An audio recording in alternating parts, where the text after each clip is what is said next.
Hi, I am recording this because I just had a super awesome time hanging out with some new creatives, and we got to talking about mixing, and I realized I've never actually talked online in complete detail about my current mixing philosophy.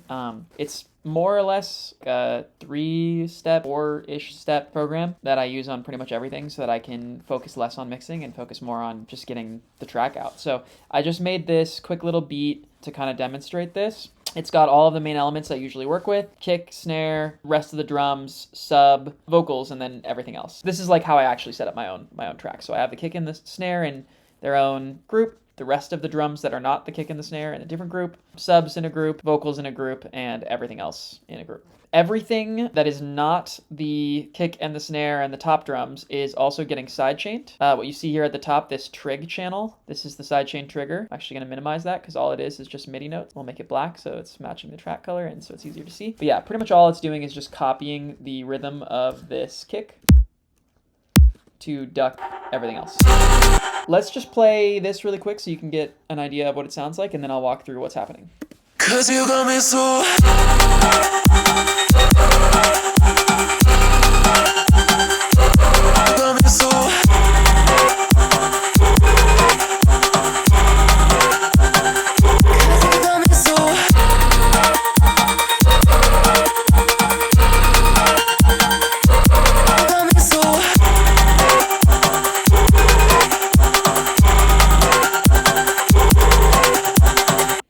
Another important part about this is that I actually only have a clipper on the master. That's like the only thing that I actually have on the master that's doing sound. This is an oscilloscope.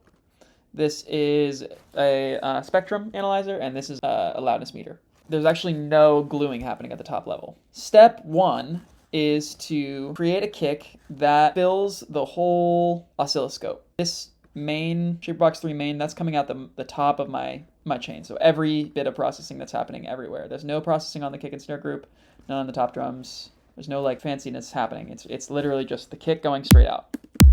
So that's what my kick looks like. Very simple kick. One kind of interesting thing is if you drop the volume of this kick, you'll see there's a big old spike, and I'm just pushing that until the very tips of the body of the kick are touching the top.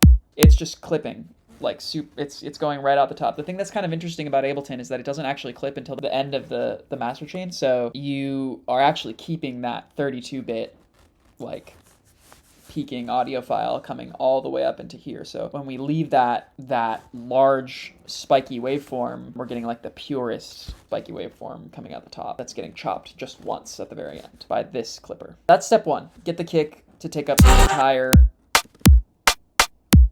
frequency spectrum, the entire like audio spectrum. Step 2 is to get the sub to be just like somewhere between -6 and 0. It really depends on the track. For this particular track, I actually, just when I was playing it right now, I think it could probably stand to go up maybe 1 or maybe 2. Let's do 1.5.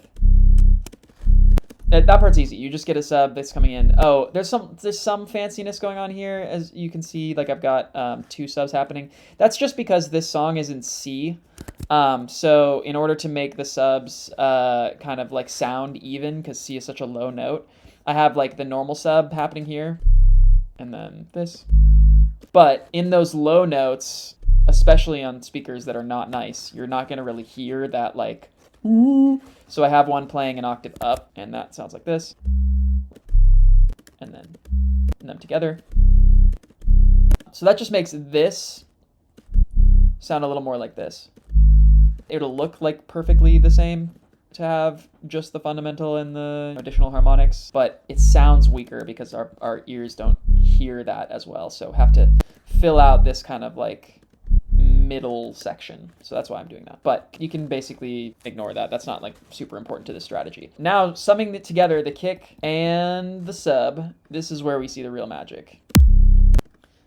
So if you're having this more or less happening, where you have a full spectrum kick and then your sub comes in right between -3 and -6 decibels, in my opinion, you can add everything else out, like back, at just like whatever volume, and it'll probably be fine. To demonstrate this, I'm just gonna like take these 3 groups and we'll just play with their volumes.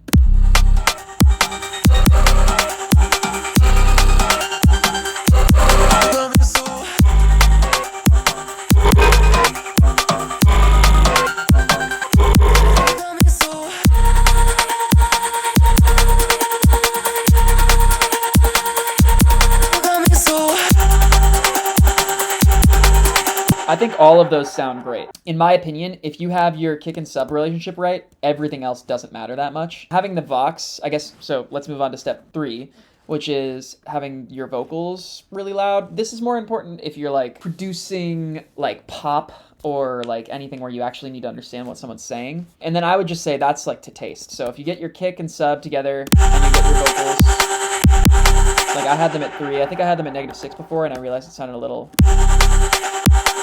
like I want to get more.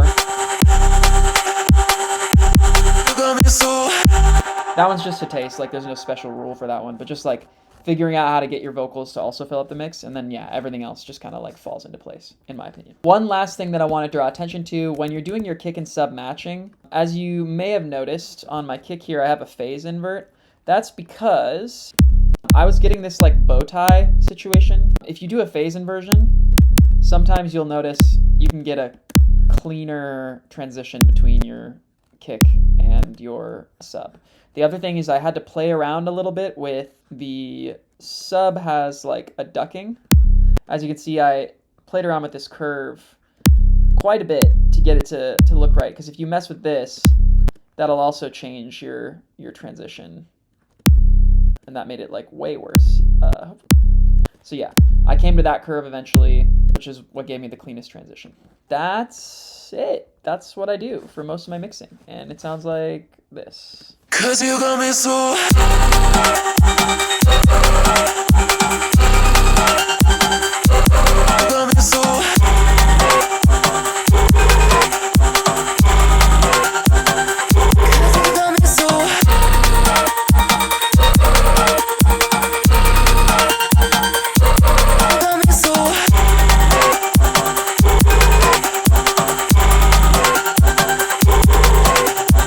Oh, and I guess one last thing to kind of note, the reason why it's able to sound that clean is because pretty much no other elements have any like low end. All my top drums, I'm not removing any low end, but there's definitely not a lot here. We go into an EQ. There's like nothing happening there. Not drums, you can see this is everything that's not the drums. I've just like removed a bunch with this like 200 cut. There's still some stuff coming through, but I'm not like worried about making it completely gone, just like making sure that like I'm dropping off a lot of that.